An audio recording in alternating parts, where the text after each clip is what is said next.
Shakespeare Nama, all about the bard.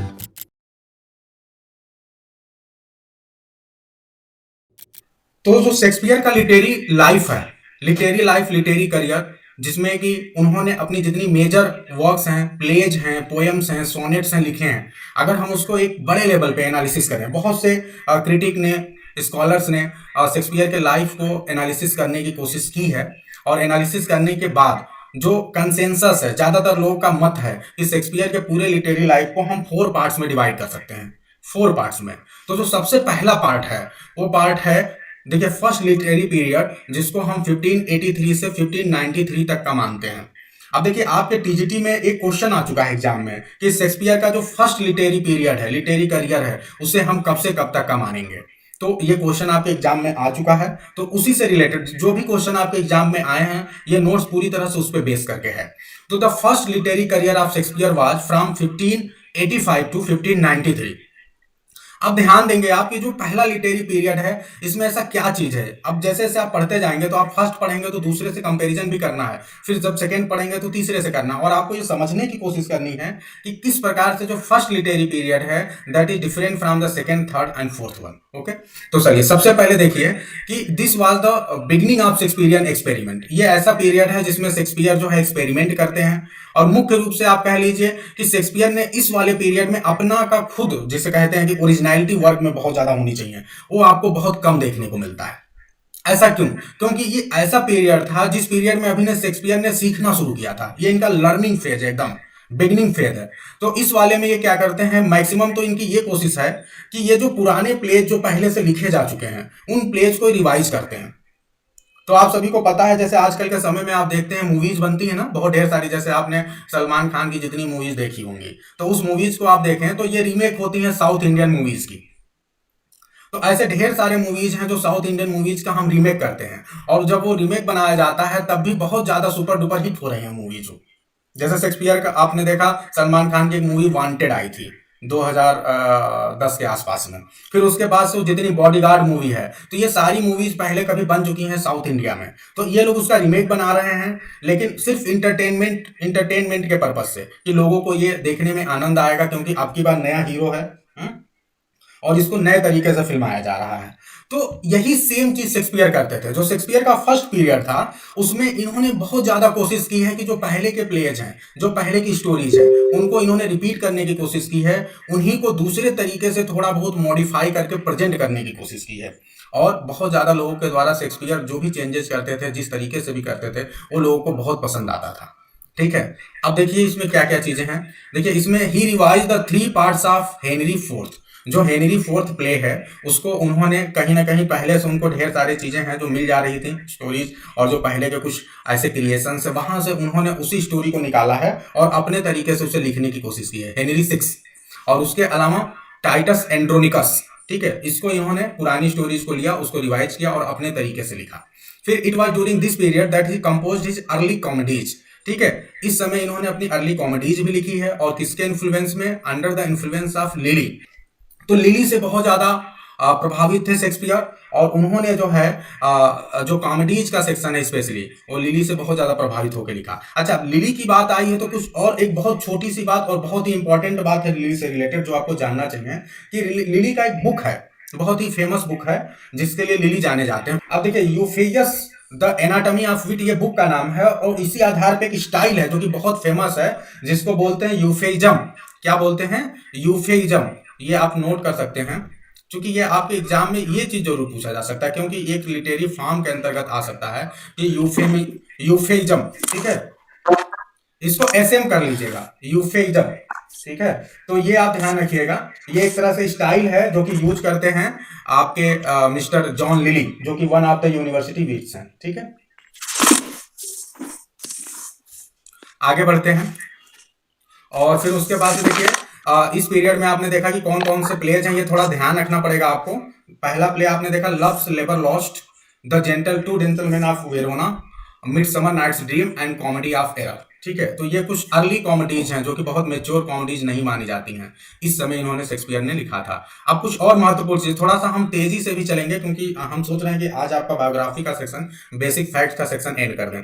दूसरा देखिए, Marlowe, जैसे एक आपने देखा कि जॉन लिली, तो जॉन लिली से बहुत ज्यादा इन्फ्लुएंस थे। दूसरे नंबर पे जो यूनिवर्सिटी जिसमें ये बहुत ज्यादा इन्फ्लुएंस थे उनका नाम है मार्लो। बहुत ध्यान देने वाली बात है, क्रिस्टोफर मार्लो। ये यूनिवर्सिटी विट्स में यदि कहा जाए कि who was the leader of university wits, तो वो कौन थे? Christopher Marlowe. आपको ध्यान देना पड़ेगा। और क्रिस्टोफर मार्लो के बारे में एक सबसे बड़ी बात जो आपको जानना पड़ेगा वो ये जानना है कि Christopher Marlowe wrote only tragedies. इन्होंने केवल ट्रेजेडीज लिखा था, इन्होंने कोई भी कॉमेडी नहीं लिखी। एक बहुत बड़ी उस समय की बात थी, आप लोग ध्यान दीजिए कि बड़े राइटर्स ना जाने क्यों ट्रेजेडी ही लिखना चाहते थे। एक क्योंकि ट्रेजेडी को थोड़ा सा कॉमेडी की तुलना में बहुत ही डिग्निफाइड फॉर्म माना जाता है। ठीक है, माना जाता था एंशिएंट टाइम के समय से ही। तो मार्लो चूंकि बहुत बड़े राइटर थे तो ये केवल ट्रेजेडी लिखते थे। ठीक है, अब देखिए इन्होंने क्या किया कि मार्लो ने एक हिस्टोरिकल प्ले लिखा था। अभी उस प्ले का मैं नाम नहीं बता रहा हूं। मार्लो ने एक हिस्टोरिकल प्ले लिखा था और उनके प्ले से प्रभावित होकर शेक्सपियर ने भी एक हिस्टोरिकल प्ले लिखा। ये आपके एग्जाम का क्वेश्चन बन सकता है और ये क्वेश्चन आया भी है आपके एग्जाम में दूसरे प्रकार से। तो मार्लो ने एक हिस्ट्री प्ले लिखा था, हिस्टोरिकल प्ले। उसी प्ले से प्रभावित होकर शेक्सपियर ने एक हिस्ट्री प्ले लिखा और इस प्ले का नाम है रिचर्ड थर्ड। तो अब आपसे मेरा ये पूछना है कि मार्लो ने वो कौन सा प्ले लिखा था जिससे प्रभावित होकर शेक्सपियर ने ये प्ले लिखा है? Edward second. ये ध्यान रखिए, ये आपके एग्जाम का क्वेश्चन भी है, ये पिछले एग्जाम का क्वेश्चन है कि which one of the play was not written by Shakespeare. अब क्या है, आपको पता है शेक्सपियर ने 10 हिस्ट्री प्लेज लिखे हैं, तो आप गड़बड़ी क्या करेंगे कि आप एडवर्ड सेकेंड को भी उसी में शामिल कर लेंगे या कंफ्यूज हो जाएंगे कि एडवर्ड सेकेंड शेक्सपियर ने लिखा है कि नहीं लिखा है। लेकिन शेक्सपियर ने रिचर्ड सेकेंड और रिचर्ड थर्ड लिखा है। तो ये बात ध्यान रखें, रिचर्ड सेकेंड और रिचर्ड थर्ड दोनों शेक्सपियर ने लिखा है। फिलहाल यहाँ रिचर्ड थर्ड ही है, और अगर कोई डाउट होगा तो मैं अगले लेक्चर में क्लियर कर दूंगा। अभी फिलहाल जो आपके सामने है उसे आप समझिए कि शेक्सपियर मार्लो ने एडवर्ड सेकेंड नाम का एक प्ले लिखा था जो कि हिस्टोरिकल प्ले है, और सिर्फ एक ही हिस्टोरिकल प्ले मार्लो ने लिखा है। ठीक है, उसको फॉलो करने की कोशिश की है शेक्सपियर ने। और आप कहते हैं, जैसे कहा जाता है ना कि शेक्सपियर बहुत बड़ा ग्रेट राइटर था, तो क्यों था? अगर जैसे एक हमें आपसे डिस्कशन करना था और आगे हम करते भी रहेंगे बहुत सी बातों पे, कि जैसे बोला जाता है कि शेक्सपियर के प्ले खुद शेक्सपियर ने नहीं लिखे। एक क्वेश्चन है कि बहुत ज्यादा डाउट है लोगों को, अभी तक डाउट है, स्कॉलर बहुत इस पे ना जाने कितनी बुक्स भी लिखी जा चुकी हैं। तो लोगों का यह मत है कि शेक्सपियर जो कि केवल कुछ सालों तक पढ़ा था एक ग्रामर स्कूल में, जो गांव का स्कूल था, अगर उसने सिर्फ वहीं पे पढ़ा था थोड़ा बहुत, और जैसा कि बेन जॉनसन ने कहा है कि Shakespeare knows less Latin and क्या है ऐसे कर small Latin and less Greek.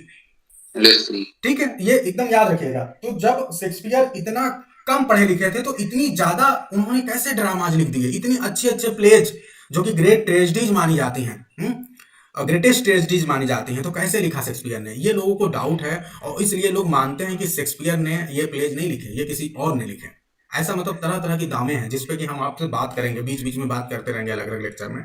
और ऐसा माना जाता है कि शेक्सपियर के प्लेज को शेक्सपियर ने नहीं बल्कि बेकन ने लिखा है, फ्रांसिस बेकन। आप सभी को याद होगा, क्योंकि शेक्सपियर का टाइम ठीक वही है जो कि फ्रांसिस बेकन का टाइम है। आप लोग थोड़ा कंपेरिजन करना भी सीखिए, शेक्सपियर और फ्रांसिस बेकन के टाइम को आप लोग तुलना करिएगा तो आप लोग पाएंगे कि शेक्सपियर ठीक उसी समय लिखते हैं जिस समय फ्रांसिस बेकन लिखते हैं। तो ऐसा तो नहीं कि शेक्सपियर, चूंकि फ्रांसिस बेकन के बारे में कोई शक नहीं है, he was one of the greatest scholar of his time, तो ऐसा तो नहीं कि सारे प्लेज फ्रांसिस बेकन ने लिखे हैं। तो इसीलिए इस थ्योरी को बोला जाता है बेकनियन थ्योरी। ठीक है, यानी बहुत से स्कॉलर इस थ्योरी को जितने भी मानते हैं कि बेकन ने लिखा था, शेक्सपियर ने नहीं लिखा था, तो एक थ्योरी दिया बेकनियन थ्योरी, यानी बेकन ने सारे प्लेज लिखे। तो अभी भी वो बाद में डाउट रहा, बहुत सी चीजें बीच बीच में आती रही, लेकिन आज अभी आप मान के चलिए कि नहीं नहीं शेक्सपियर ने ही लिखा होगा। हाँ, लेकिन ऐसा बीच बीच में डाउट है। और ध्यान रखिएगा कि किसको माना जाता है शेक्सपियर के कंटेम्पोररीज में जिन्होंने शेक्सपियर के प्लेज लिखे हैं, तो वो है बेकन, बेकनियन थ्योरी, क्योंकि वो बहुत ही उस समय के टैलेंटेड पर्सन थे। चलिए फिलहाल आगे बढ़ते हैं और यहाँ पे हम ये देखते हैं कि शेक्सपियर, एक और जो दूसरा प्रश्न था कि शेक्सपियर ने इतनी अच्छे प्लेज या इतना ज्यादा फेमस क्यों हुआ, तो सबसे बड़ी बात यह थी कि शेक्सपियर जिस समय लिखने आए, देखिए एक सबसे बड़ी चीज है कि कहा जाता है ना कि कोई व्यक्ति टैलेंटेड हो सकता है, ठीक है, और कई बार जैसे शेक्सपियर जैसे पर्सन जिनके बारे में कहा जाता है कि ये ज्यादा पढ़े लिखे ही नहीं थे, तो फिर ये कैसे?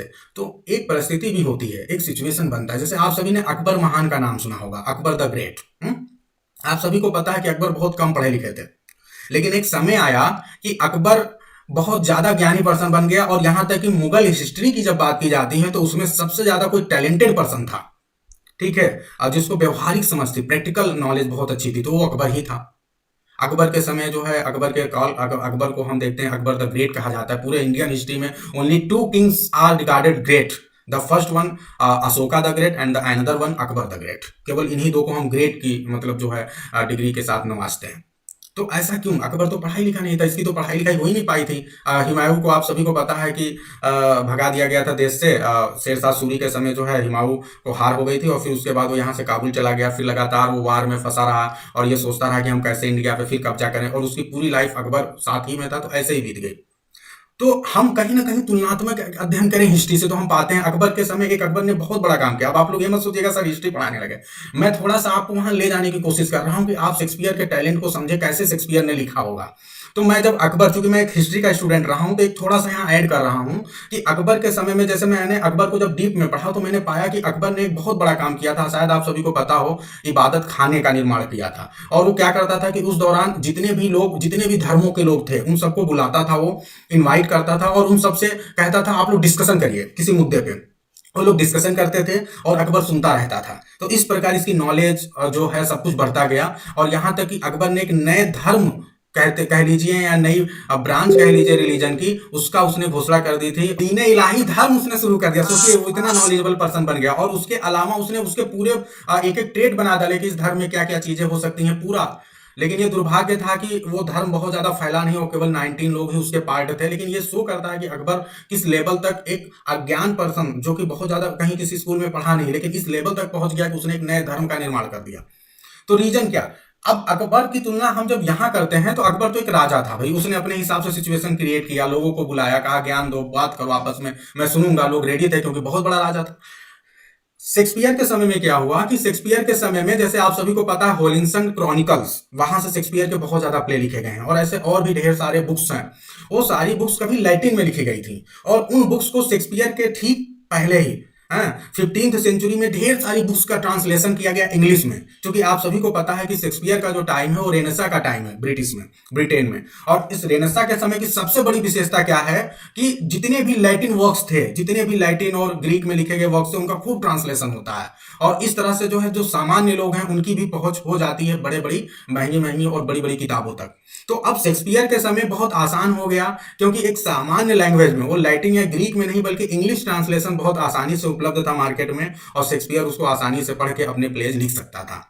तो शेक्सपियर के समय ऐसी कुछ सिचुएशन ही क्रिएट हो गई थी कि कोई भी पर्सन अगर थोड़ा भी सही तरीके से अपने एनर्जी का, माइंड का सही दिशा में इस्तेमाल करे, और अगर उसके पास एक एम हो, डायरेक्शन हो, तो बिल्कुल वो सफलता प्राप्त कर सकता था। और शेक्सपियर ने बिल्कुल ठीक वैसा ही किया। सारे ट्रांसलेशन मौजूद थे मार्केट में, अच्छे अच्छे प्लेज के, अच्छी अच्छी जो किंग्स थे उनके स्टोरीज की। तो शेक्सपियर को कुछ नहीं करना था, थोड़ा सा अपने इमेजिनेशन का इस्तेमाल करना था, और उसने वही किया है।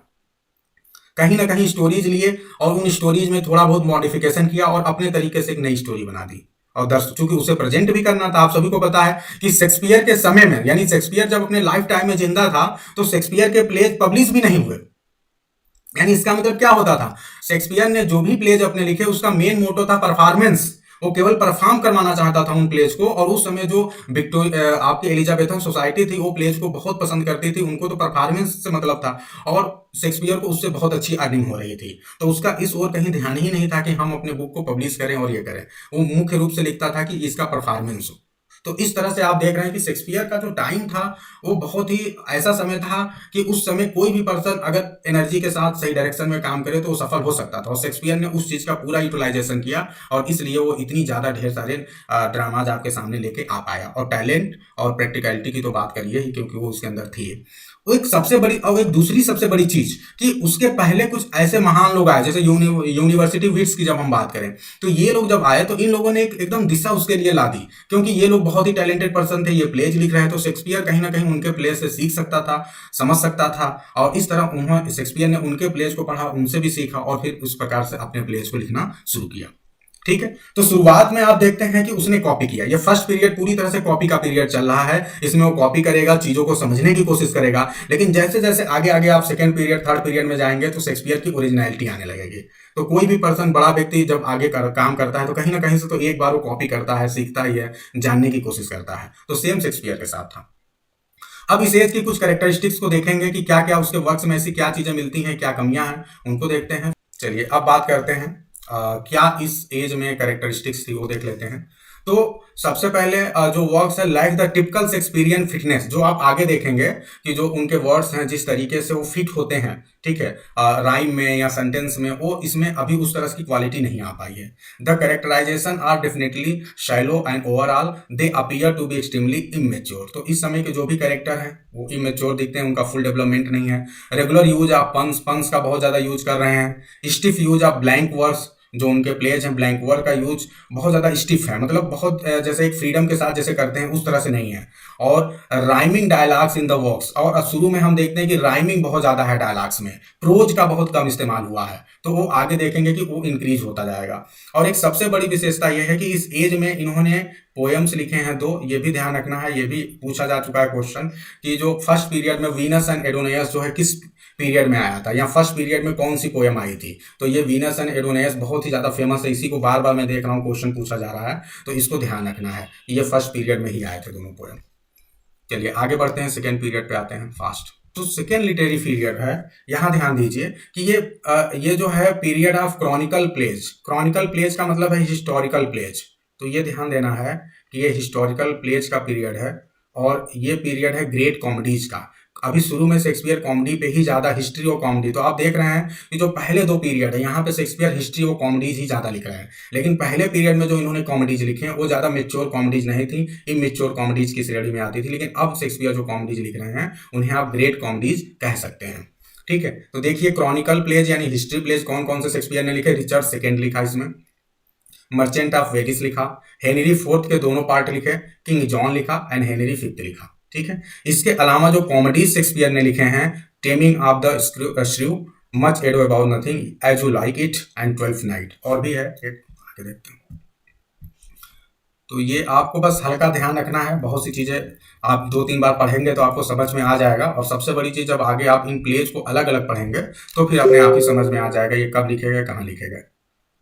द मेरी वाइफ्स ऑफ विंडसोर, ठीक है। तो ये आगे बढ़ते हैं,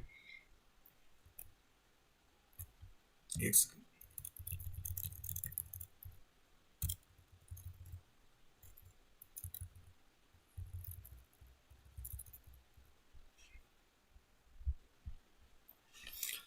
अब देखिए इस वर्क्स में क्या क्या विशेषता है, थोड़ा समझने की कोशिश करिए। In these works Shakespeare shows his craftsmanship as an original composer. यहां समझने की कोशिश करिए, यहां शेक्सपियर पूरी तरह से कॉपी नहीं करते हुए नजर आते हैं। बहुत सी चीजें, बहुत से ड्रामास तो उनके खुद के ओरिजिनल हैं, और कुछ में अगर उन्होंने कहीं से लिए हैं तो बहुत थोड़े लिए हैं, ठीक है। तो शेक्सपियर की ओरिजिनलिटी सेकेंड पीरियड में आते आते पूरी तरह से क्लियर हो जा रही है कि शेक्सपियर सिर्फ कॉपी करने वाले राइटर नहीं है, इनके अंदर अपना भी कुछ है, ठीक है, वो दिखने लगता है। None of this plays have any kind of influence from his predecessor. तो पुराने जितने भी इनके राइटर्स थे, जैसे मार्लो थे या यूनिवर्सिटी विट्स से, तो उनसे अब ये कॉपी नहीं कर रहे हैं, उनका इन्फ्लुएंस इनके ऊपर नहीं दिखाई दे रहा है, ठीक है। दूसरा, all these works highlight Shakespeare's command over the power of development in technique, ठीक है। यहां आप ये देखते हैं कि टेक्निक में डेवलपमेंट शो कर रहा है, इनके पावर को शो कर रहा है ये प्लेज। और क्या है, an intense and detailed exploration of human motives and passions, ठीक है। ह्यूमन मोटिव्स एंड पैशन बहुत ज्यादा आपको दिखाई देगा। यूज ऑफ प्रोज, जैसा मैंने बताया कि शुरू के वर्क्स में प्रोज का कम इस्तेमाल करते हैं, लेकिन अब आप देखेंगे कि use of prose and blank verse increases gradually while decreases the use of rhymes in dialogue. तो अब राइम से ज्यादा ये यूज कर रहे हैं प्रोज एंड ब्लैंक वर्स का अच्छे से। अच्छा, अब जैसे हम आपसे पूछें, देखिए यहाँ पे समझिए, जैसे अगर हम कहें कि डिक्रीज हो रहा है राइम का इस्तेमाल और ब्लैंक वर्स बढ़ रहा है, तो आप सभी को पता होगा ब्लैंक वर्स की डेफिनेशन सभी को पता है ना, ब्लैंक वर्स क्या है। एनीवन फ्रॉम द ग्रुप जल्दी से बता दीजिए। और the stiffness of blank verse paves way to more lucid and flexible use of form. तो अब आप देख रहे हैं कि जो सेकेंड आपका पीरियड है शेक्सपियर का, इसमें ब्लैंक वर्ड्स को अच्छे से यूज करने लग रहे हैं शेक्सपियर। जो स्टिफनेस थी, फ्रीडम नहीं था यूज करते समय, क्वालिटी उतनी नहीं दिख रही थी, वो अब यहाँ पे थोड़ी थोड़ी फ्लेक्सिबल होने लगी है अच्छे से। आप लोग को अगर बात करें ब्लैंक वर्ड्स की, तो आपको दो चीजें जानना बहुत जरूरी है। एक है हीरोइक कपलेट, ठीक है, heroic couplet and blank words. ये आपके एग्जाम में बहुत बार आ चुका है, टीजीटी पीजीटी एग्जाम में। तो ठीक है, आगे बढ़ते हैं और थर्ड लिटरेरी फेज में आते हैं, देखते हैं अब क्या है, क्या बड़ा डिफरेंस आ रहा है सेकेंड से थर्ड लिटरेरी फेज में। बहुत इंपॉर्टेंट है थर्ड लिटरेरी फेज, तो आपको बिल्कुल ध्यान रखना है, बहुत ही ज्यादा इंपॉर्टेंट। कैसे, देखते हैं। ये जो थर्ड लिटरेरी पीरियड है शेक्सपियर का, ये स्पेशली ये 601 से 1608 का टाइम है, और जितने भी शेक्सपियर के जितने भी मोस्ट फेमस ड्रामाज हैं वो सब थर्ड फेज में लिखे गए हैं, ठीक है। और स्पेशली आप सभी जानते हैं ग्रेट ट्रेजेडीज, ग्रेट ट्रेजेडीज कौन कौन से शेक्सपियर के कहलाते हैं? Hamlet, Othello, King Lear, Macbeth. बिल्कुल, बहुत से। तो जो ग्रेट ट्रेजेडीज का पीरियड है वो यही पीरियड है, इसी पीरियड में लिखे गए हैं, ठीक है। अब देखते हैं भाई, this was a period when Shakespeare composed best of his tragedies. तो अब अगर देखें तो पहले दो पीरियड में आपने देखा कि कॉमेडीज का वर्चस्व ज्यादा था। अब जो पीरियड आ रहा है थर्ड पीरियड, यहां पे ट्रेजेडीज का वर्चस्व बहुत ज्यादा रहेगा, ट्रेजेडीज ही लिखी जाएंगी मैक्सिमम, ठीक है। और हिस्ट्री प्लेज भी शेक्सपियर ने जहां तक पहले ही दो पीरियड में मैक्सिमम लिख लिए हैं, अब हिस्ट्री प्लेज बिल्कुल आपको देखने को नहीं मिलेगा, एक दो कहीं इधर उधर मिल जाएगा। तो अब देखिए, this was also a phase which witnessed some of his serious comedies. उन्होंने सीरियस कॉमेडीज भी कुछ लिखे, ठीक है, जिसे आप ट्रेजिक कॉमेडी भी बोलते हैं या डार्क कॉमेडीज भी कुछ हैं, ठीक है। तो इस तरह के भी कॉमेडीज लिखे, यानी उसमें आपको, ठीक है, कॉमेडी का मतलब आप लोग जानते हैं कि क्या होता है कि स्टोरी की एंड मतलब एक पॉजिटिव नोट पे होती है, लेकिन अगर पॉजिटिव नोट से पहले ढेर सारा मारकाट हो चुका है स्टोरी में, तो फिर वो सीरियस कॉमेडीज की कैटेगरी में आएगा। मर्चेंट ऑफ वेनिस, ठीक है, तो वो ट्रेजिक कॉमेडी की श्रेणी में आता है। और क्यों आता है ये बात अब हम करेंगे, मर्चेंट ऑफ वेनिस पढ़ेंगे तब, अभी बस इतना थोड़ा थोड़ा जानिए, नहीं तो फिर हम बायोग्राफी से बाहर निकल नहीं पाएंगे। तो आगे देखते हैं, this was the most successful phase of Shakespeare as a playwright. ये बहुत ही बड़ी बात है, शेक्सपियर का सबसे सक्सेसफुल फेज था, ठीक है, उनके प्ले राइट के रूप में। His competency as a dramatist, his intellectual abilities as well as his power of expression has been bestowed the literary world. पूरी दुनिया में अब वो फैल चुकी है, डिस्ट्रीब्यूट हो चुकी है, to with some of most memorable compositions, ठीक है। तो जो उनके कंपोजिशंस हैं, बहुत ही पॉपुलर कंपोजिशन इस फेज में लिखे गए, और पूरी दुनिया अब जान चुकी है कि शेक्सपियर जैसा कोई महान ड्रामाटिस्ट इंग्लैंड में है। But more than creative talent, what is most amazing to see the way the spirit of Shakespeare work changed. He now seems to be more interested in darker side of human experience. देखिए, एक बहुत बड़ा change आ रहा है कि अब अभी तक वो केवल ऐसे साइड पे जा रहा था जो ब्राइट साइड थे, बट नॉर्मल कॉमेडी की ओर ज्यादा था वो, लेकिन अब डार्कर साइड की ओर जाने लगा। He was solely focused on challenging the existing social moral order. By doing, he manages to show how destructive passion can ruin the life of both the guilty as well as the innocent together. ये बहुत बड़ी बात बोली जा रही है कि किस तरह से अब शेक्सपियर के जो इस समय के प्लेज हैं, आप देखेंगे उसमें पैशन बहुत ज्यादा है हर प्ले में। जैसे ट्रेजेडी की जब बात की जाती है तो एक बहुत अच्छा वर्ड है ट्रेजिक फ्ला, एक टर्म दिया गया है ट्रेजिक फ्ला, जो शेक्सपियर के जितने भी मेजर ट्रेजेडीज हैं, तो जो उनका हीरो है, जो उनका प्रोटैगोनिस्ट है, उसके अंदर एक फ्ला रहता है, जिस फ्ला को हम बोलते हैं ट्रेजिक फ्ला। तो उस ट्रेजिक फ्ला की वजह से वो चाहे पर्सन बहुत अच्छा हो, ठीक है, एक ह्यूमन बीइंग के रूप में, लेकिन उसी ट्रेजिक फ्ला की वजह से उसका पतन हो जाता है, डिक्लाइनाइजेशन हो जाता है, डिक्लाइन हो जाता है उसकी जो भी अस्तित्व है। तो अगर हम बात करें, जैसे अब मैकबेथ की बात करते हैं, तो मैकबेथ में ट्रेजिक फ्ला क्या है, ये कई बार एग्जाम में क्वेश्चन पूछा जा चुका है। ओवर लीपिंग एम्बिशन या ओवर एम्बिशन, बहुत ज्यादा एम्बिशियस है मैकबेथ, और ये उसका ट्रेजिक फ्ला है, ठीक है, इस वजह से उसका पतन हो जाता है। दूसरा, अगर हम हैमलेट की बात करें तो फिर उसके अंदर क्या ट्रेजिक फ्ला, ये जानिए, एग्जाम के क्वेश्चंस हैं जो मैं अभी आपसे बात कर रहा हूं। इनडिसाइजिव नेचर कह सकते हैं, या ये कह सकते हैं कि ब्रूडिंग, ठीक है, बहुत ज्यादा ब्रूड करता है, बहुत ज्यादा सोचता है किसी डिसीजन को लेने से पहले, ठीक है, तो ये उसके अंदर कमी थी और इस वजह से भी उसका पतन हो जाता है। फिर किंग लियर का क्या है ट्रेजिक फ्ला, जल्दी, चूंकि चारों का क्वेश्चन आ चुका है इसलिए मैं अभी ये बात कर ले रहा हूं, ताकि कम से कम हर लेक्चर से कम 10-15 क्वेश्चन तो आपके होते रहे। देखिए, अब आप वहां जो ऑप्शन होगा ना, क्योंकि किंग लियर वाले में थोड़ा सा ये है कि एक ये भी कह सकते हैं कि हाँ, फ्लैटरी, जैसे इन्होंने बोला मयंक जी ने, कि वो ये चाहता था कि उसकी बेटियां जो हैं उसे उसके तारीफ में बोलें, और वो तारीफ में जो नहीं बोलती है फिर उसको पनिश कर देते हैं, ठीक है।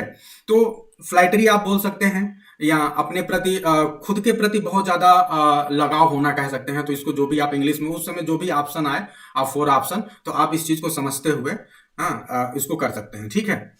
अब एक सबसे एंड वाला ओथेलो की यदि हम बात करें, तो ओथेलो का कोई बता सकता है? ओथेलो वाले में जेलसी जो है वो मुख्य, ठीक है, जेलसी हो जाती है, और जेलसी में क्या होता है, आदमी समझ नहीं पाता है कई बार, और यही ओथेलो से गलती हो जाती है, ठीक है। तो जेलसी उसमें है। और अगर किंग लियर की बात करें तो आप कह सकते हैं कि ओवर लव, या बहुत ज्यादा लव टुवर्ड्स वन सेल्फ, खुद के प्रति बहुत ज्यादा लव, तो वो भी एक यहाँ पे है, सेल्फ लव, ठीक है, हाँ बिल्कुल बोल सकते हैं। और ठीक है, इसके लिए एग्जैक्ट टर्म जो होगा किंग लियर का, वो लेक्चर आएगा तब देखेंगे, ठीक है। सेल्फ लव, किंग लियर चूंकि अपने से बहुत ज्यादा लव करते थे, तो ये उनकी एक कमी थी और इसी की वजह से दिक्कत होता है, ठीक है। फ्लैटरी भी एक ऑप्शन हो सकता है, ठीक है। तो इस तरह आपने देखा कि जो उनके खुद के पैशन है वो किस तरह खुद को तो डिस्ट्रॉय करते ही हैं। अब किंग लियर ने अपने पैशन की वजह से, उनकी गड़बड़ी की वजह से, उनकी सबसे छोटी बेटी कार्डिलिया, जो कि बहुत ही इनोसेंट थी, बहुत ही प्यारी बच्ची थी, उसको जो है अपनी पूरी जायदाद से बेदखल कर देते हैं और लास्ट में जिसको मरना चाहिए वो नहीं मरता है। विलेन तो मान लो जिनको डेथ होनी है वो तो होगी ही, लेकिन कार्डेलिया की डेथ हो जाती है, उसको हैंग कर दिया जाता है। तो इसीलिए कई बार ये प्रश्न उठाया जाता है कि शेक्सपियर ने गलत काम किया है। वर्चू जैसे कहा जाता है ना कि industry is rewarded and idleness is punished, यानी जो अच्छा काम करे उसको रिवार्ड मिले, जो गलत काम करे उसे पनिश किया जाए, ठीक है। लेकिन यहाँ कुछ उल्टा शेक्सपियर के प्लेज में तमाम बार ऐसा आपको देखने को मिला है कि जैसे कार्डेलिया की डेथ नहीं होनी चाहिए, लोग बहुत दुखी होते हैं और लोगों की इतनी डिमांड हो जाती है कि कार्डेलिया को जिंदा रहना चाहिए। इस पे मैं एक छोटा सा बता रहा हूं, ये भी क्वेश्चन एग्जाम में आपके आ चुका है कई बार, कि एक बहुत बड़े राइटर हैं, ठीक है, शेक्सपियर के टाइम के ही राइटर हैं, उन्होंने जनता की डिमांड पे उन्होंने क्या किया कि किंग लियर की एंडिंग चेंज कर दी। और एंडिंग चेंज करके उन्होंने क्या किया कि कार्डेलिया को उसमें नहीं मारा गया, मतलब उस एंडिंग में कार्डेलिया की डेथ नहीं होती है, बल्कि उसकी शादी हो जाती है एडगर से। तो इस तरह से आप देखते हैं कि शेक्सपियर कितना ज्यादा जो है अपने प्लेज के द्वारा और किस तरह से जो है फेमस है, और उसके प्लेज कितनी ज्यादा फेमस होती हैं। अब कुछ इस समय के जो प्लेज हैं उनको जल्दी जल्दी देख लेते हैं, क्या कौन कौन सी हैं। देखिए आपका जूलियस सीजर बहुत ही famous, Hamlet, All's Well That Ends Well, Othello, King Lear, Macbeth, Measure for Measure, Troilus and Cressida, Coriolanus. अब एक आपके एग्जाम में फिर क्वेश्चन आ चुका है, मैं उस क्वेश्चन को आपसे पूछ रहा हूं कि शेक्सपियर के जो ग्रेट ट्रेजेडीज हैं उनका वो पूछा है कि क्या उनका आर्डर क्या है, किस आर्डर में वो लिखे गए हैं। तो इसके लिए आप लोग स्क्रीन पे देख सकते हैं, होम करके एक मतलब वो है शॉर्टकट लोग बनाते हैं, ये मेरा नहीं है। तो इसमें H for Hamlet, O for Othello, L for King Lear and M for Macbeth. तो ये आ चुका है कई बार, ये ध्यान रखना है। लेकिन एक दूसरा प्रश्न मैं फिर आपसे पूछ रहा हूं जो एग्जाम में कई बार पूछ चुका है कि सबसे शॉर्टेस्ट ट्रेजेडी कौन है इसमें, ये ध्यान रखना है कि मैकबेथ है, लॉन्गेस्ट हैमलेट। लेकिन फिर एक क्वेश्चन मेरा है कि शेक्सपियर की अगर प्लेज की बात करें और स्पेशली ट्रेजेडीज की बात करें तो कौन सा ऐसा कैरेक्टर है जो सबसे ज्यादा वर्ड्स का यूज करता है, बोलता है, सबसे ज्यादा उसको वर्ड्स मिले हैं बोलने के लिए, कौन सा ऐसा प्रोटैगनिस्ट है। ये भी एग्जाम का आपका क्वेश्चन है, अभी तक आया नहीं लेकिन इट में कम। इसमें है हैमलेट। हैमलेट को ध्यान रखिए क्योंकि हैमलेट ने सबसे ज्यादा वर्ड्स बोले हैं, जितनी भी उनकी ट्रेजेडीज हैं, जो सबसे ज्यादा अगर कोई वर्ड्स यूज किया है तो हैमलेट प्रोटैगनिस्ट के रूप में।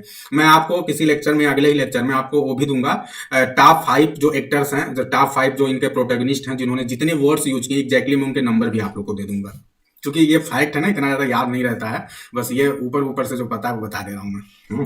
ठीक है, आगे बढ़ते हैं फोर्थ लिटरेरी पीरियड को, इसमें देखते हैं क्या होता है।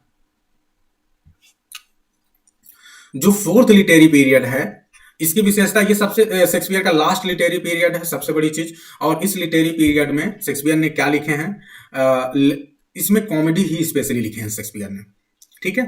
और उनको हम एक नेम देते हैं, अक्सर पूछा जाता है कि ड्रामेटिक रोमांस शेक्सपियर ने किस पीरियड में लिखे हैं, तो शेक्सपियर का लास्ट पीरियड है और उसमें उन्होंने जो भी 4 प्लेज लिखे हैं उनको हम ड्रामेटिक रोमांसेस बोलते हैं, ठीक है, ये ध्यान रखना है।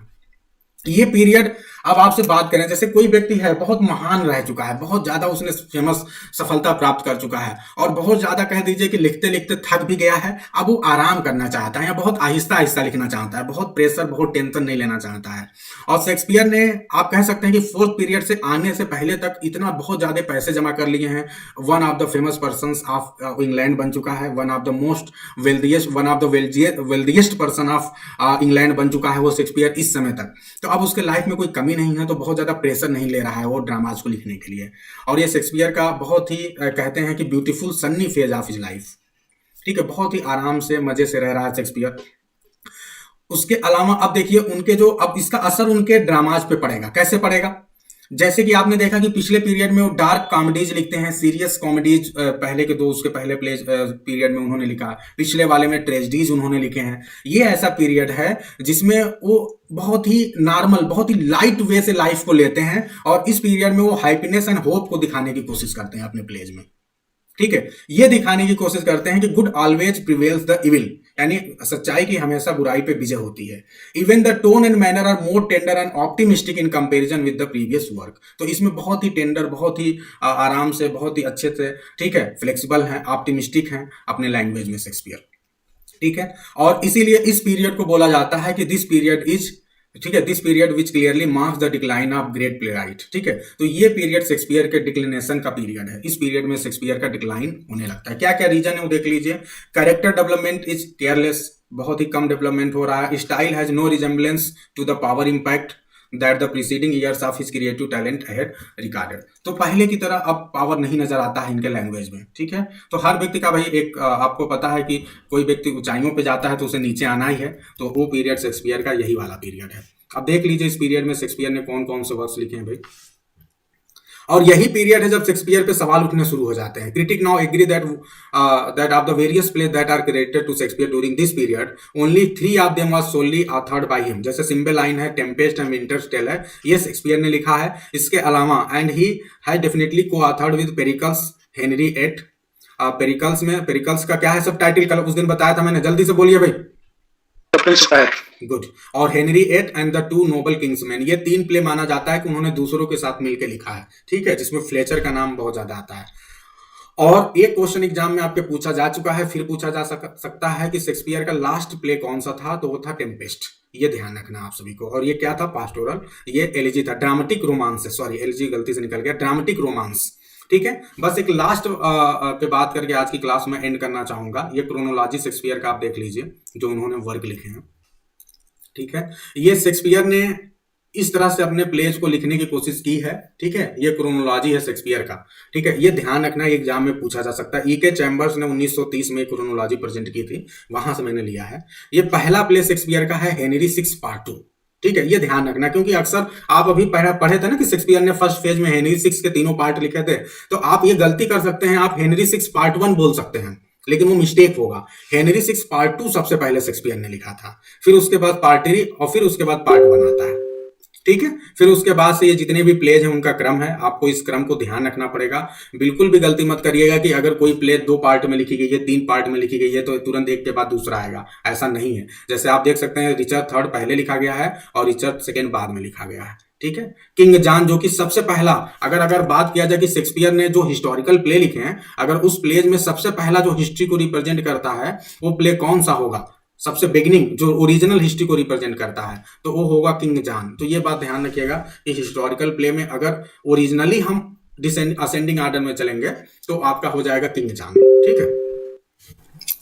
चलिए अब आगे बढ़ते हैं बहुत जल्दी से। अब ये तो आपको भाई रटना पड़ेगा, आप लोग प्लीज इसे रटिएगा, इसलिए मैं बोल रहा हूं कि शेक्सपियर के अगर 37 प्ले का आपको क्रम नहीं याद है तो एग्जाम में लगभग मैंने 5 जगहों पे ऐसे प्रश्न देखे हैं कि वो पूछ रहे हैं कि शेक्सपियर के प्लेज का आप क्रम लगाइए। और ये वाला जो मैंने आपको एक बहुत आसान वाला बताया था, होम वाला जो ग्रेट ट्रेजेडीज का, वो बहुत कम जगहों पे पूछा गया है। अब वो कोई भी 4 प्लेज को एक साथ दे देगा, उनके अलग अलग तरह से उनको बना देगा और पूछेगा कि आप उनके क्रम लगाइए। तो अगर आपको क्रोनोलॉजिकल ऑर्डर नहीं आता है तो आप गड़बड़ कर देंगे। तो प्लीज आप लोग ये 37 प्ले का जो मैं आपको दे रहा हूं क्रोनोलॉजी, ये आप याद करना पड़ेगा आपको, ठीक है। 38 प्लेज हैं, ये बिल्कुल याद करना पड़ेगा, तभी हो पाएगा। फिर उसके बाद से modern complete works of Shakespeare, ये कुछ कंपाइलेशन है शेक्सपियर के जो कि मार्केट में उपलब्ध हैं अभी भी, ठीक है। बाद में आए, सब 20वीं सेंचुरी में आए हैं, तो ये भी ध्यान रखना है कि इनके एडिटर कौन है और कौन कौन से कंपाइलेशन है। तो जैसे सबसे पहला रिवर साइड शेक्सपियर, ये इसके एडिटर हैं ब्लैकमूर इवांस, ठीक है। फिर ऑक्सफोर्ड शेक्सपियर, ये शेक्सपियर के कंपाइलेशन है पूरे वर्क्स का, बहुत अच्छे से कंपाइल किया गया है बड़े बड़े राइटर्स के द्वारा। फिर the Norton Shakespeare, the Arden Shakespeare, तो आपको इनका ये ध्यान रखना है कि ये कब आया है। एक तो ईयर ध्यान रखिए, क्योंकि एग्जाम में शायद ये अभी तक तो नहीं आया है क्वेश्चन, लेकिन शायद आ जाए कि आपसे पूछ ले कि जो शेक्सपियर के कंपाइलेशन हैं उनको आप असेंडिंग या डिसेंडिंग ऑर्डर में लगाइए। तो आपको बस मुख्य रूप से ये जानना पड़ेगा कि ये जो इनके कंपाइलेशन है, मैंने मेजर जो 5 कंपाइलेशन है उन्हीं को जान लिया है कि ये कब आया था और किसने इनको एडिट किया था, ठीक है। इसके एडिटर कौन थे, तो आप कम से कम एक एडिटर जो सबसे पहले दिए हैं उनको तो जरूर याद रखिएगा, ठीक है। तो ये आपका हो गया। फिर आगे देखते हैं, ये मैंने 4 जो मेजर वाले हैं उनको दिया था, 6 हैं, सॉरी 6, ठीक है। अब ये जो अगला टॉपिक है ड्रामेटिक कोलैबोरेशन, यानी शेक्सपियर ने कौन कौन से उनके प्ले हैं, किसके किसके साथ उन्होंने मिल के लिखे हैं, ठीक है। ये सब बातें जो है अब मुझे लगता है कि अपनी क्लास आज यहीं रोकनी चाहिए, ठीक है। तो हम लोग इसे अगले लेक्चर में पढ़ेंगे और संभवतः अगला लेक्चर जो है एंडिंग लेक्चर होगा बायोग्राफी एंड बेसिक फैक्ट के पार्ट का, ठीक है। तो thank you everyone for joining the class. If you have any doubt you can ask, you all are welcome.